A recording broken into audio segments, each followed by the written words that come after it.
Honorable leaders on the dais, distinguished guests, I thank Samruddha Bharat for conducting such a meeting, which is an important meeting.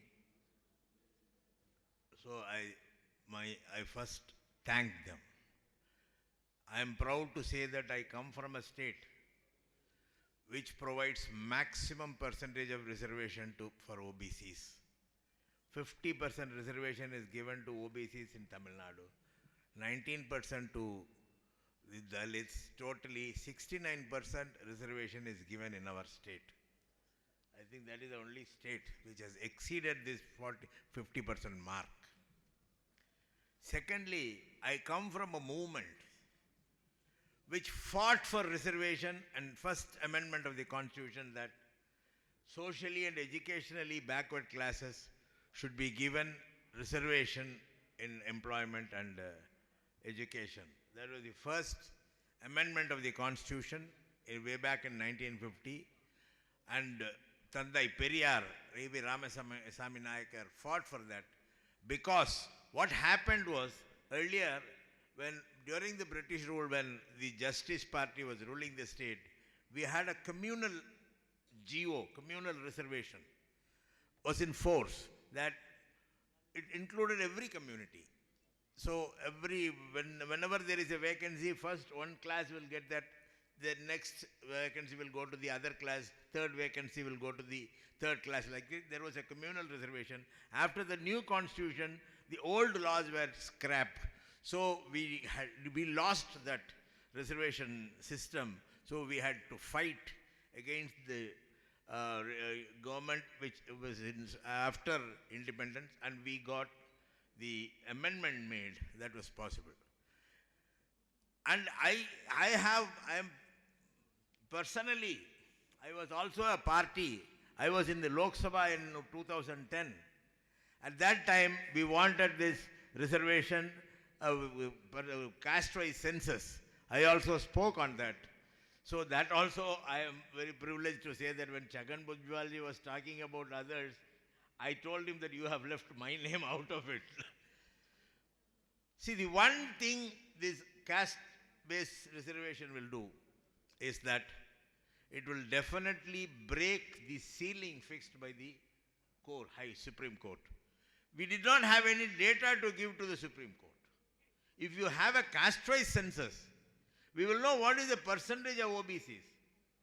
If we can convince the court that the OBCs and other scheduled castes are 85 to 90% of the total population, the court might have thought otherwise or may think otherwise. So at least to break this 50% cap, we should have a caste-wise census. That is my first opinion. We are born slaves. I don't know, see, it's quite a funny thing. In the Europe and America, the population was very less, there were no people to work. So these people went to Africa, purchased black people to serve them as slaves. They paid money for the black people and brought them to US and Europe to serve them. But here, the law says, we have no value, we are born slaves. We are born to serve the other three upper caste people. We are born to serve the Brahmins, the Kshatriyas and Vaisyas. The duty of Shudras is to serve these three people, but we have no value. Even the blacks were paid and taken as to US to serve, but in India, the Shudras have no value. We are born to serve the upper caste. This is a shame. It's really a shame. Sometimes people may get angry with the people from my state. We said no Hindi. We don't want Hindi. Out of one fear that we are against Hindi. That Hindi is a derivative of Sanskrit. And the Sanskrit says God says Chaturvarnyam Maya Srishtam in Bhagavad Gita. Manu Dharma is a Sanskrit book, law. So we thought that now in Tamil Nadu, the culture is all men are born equal. That is what Saint Thiruvalluvar said. All men are born equal. Here, men are born as 4 classes, and there, all men are born equal. So we thought that if this enters through Hindi to us, even our people will start believing that, and the existing equanimity among the society, southern India, may have some disturbance. That is the thing. So, otherwise we are not against Hindi. We are not against any language. But the culture attached to that language should not come to us. That is our worry. Because in Tamil Nadu, almost you can see the Christians, Muslims, Hindus move like brothers and sisters, family members. They will have their own faith. But they will celebrate Deepavali with us, and we will go to Christmas with them and celebrate Ramzan with them. There is no difference because their faith is theirs. That's all. They are all human beings. Secondly, one thing I started was that I read from the declaration is that reservation in private sectors. Almost all laws of the country does not distinguish between private and government sector. Only this reservation, why should it distinguish? It should be applicable to all private units. Any law, any constitutional law, it does not distinguish between private and government. If a person working in a private firm violates any law, he will also be booked under for the violation. So, the government, since 2004, DMK's manifesto parliamentary election manifesto will have this provision that reservation should be extended to all private sector, colleges and employment places and industries. That is a DMK's manifesto. Anytime you can see from 2009, 2014 and 2019, even this during last elections we had that provision. Even private sector should be included to follow reservation rules. First thing, caste-based census will break the ceiling fixed by the Supreme Court because they don't have proper figures. Secondly, reservation should be extended to all sectors because there is a government here which says it is not my duty to run petrol bunks. It is not my duty to have harbors. It is not my duty to maintain airports. It is not my duty to sell whatever it is. They want to privatize everything. In a country which had come up, which had developed to this level is because of public sector units. This government says that it is not their duty, and I don't know what their duty is. Then what is the duty of the government? I don't know. Defense, I think they will even sell away defense sector, so somebody will take care of this. It is not our duty. They say that in the recent budget, they said that minimum government and maximum governance.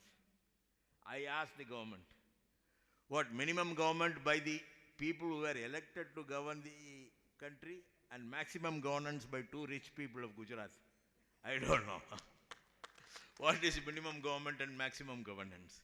I don't know who is ruling this country. Whether these elected people are ruling or somebody else is ruling the country, I don't know. That we have to find out. So, the unity is most important. Caste-wise census alone will give a proper figure to the court of law to break this 50% ceiling fixed by them. Thirdly, even the UPSC here in services, what they think is that OC means it is open category. Reservation for backward classes, scheduled caste, the other is for open category. But what the UPSC thinks here is OC means other communities. Other than backward and scheduled caste. All upper caste. It is open category. What I understood was that in an IAS selection, even those people from backward classes who had obtained 5th rank, 6th rank, they were all pushed to the backward class reservation list. They were not, it is wrong. It is open category. So that kind of a mistake had happened, and somebody had gone to court also, I think. I don't know what the result is. I don't know how the courts are viewing this. Courts should have some, I don't want to comment on the legal system here at least, because we have to believe the judiciary to go against the government. One thing is, fundamental rights are rights provided in the Constitution to protect the citizens from the government. The purpose of fundamental rights is to protect the citizens from the government, that they should not intrude into your rights. Now, we are made Shudras to serve the other class of people.